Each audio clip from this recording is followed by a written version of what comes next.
म्हसवड येथील श्री सिद्धनाथ मंदिराचे दर्शन घेऊन गावी परतणाऱ्या भाविकांच्या वाहनावर काळाने घाला घातल्याची दुर्दैवी घटना माळशिरस तालुक्यातील तांदुळवाडी येथे घडली.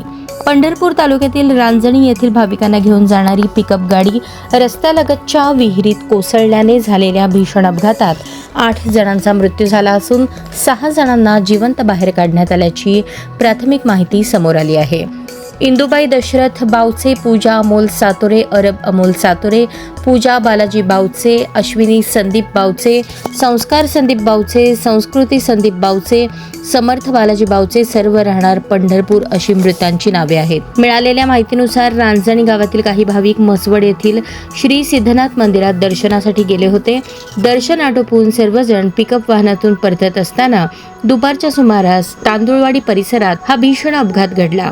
चालकाचे वाहनावरील नियंत्रण सुटल्याने भरधाव पिकअप रस्त्याच्या कडेला असलेल्या खोल विहिरीत जाऊन पडली.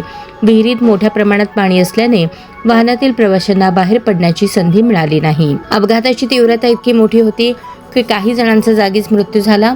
मृतांमध्ये महिला व लहान मुलांचाही समावेश असल्याचे सांगण्यात येत आहे. दरम्यान घटनेची माहिती मिळताच पालकमंत्री जयकुमार गोरे, जिल्हाधिकारी कार्तिकेयन, पोलीस अधीक्षक अतुल कुलकर्णी घटनास्थळी दाखल झाले. बचाव कार्य सुरू असल्याचे दिसत आहे.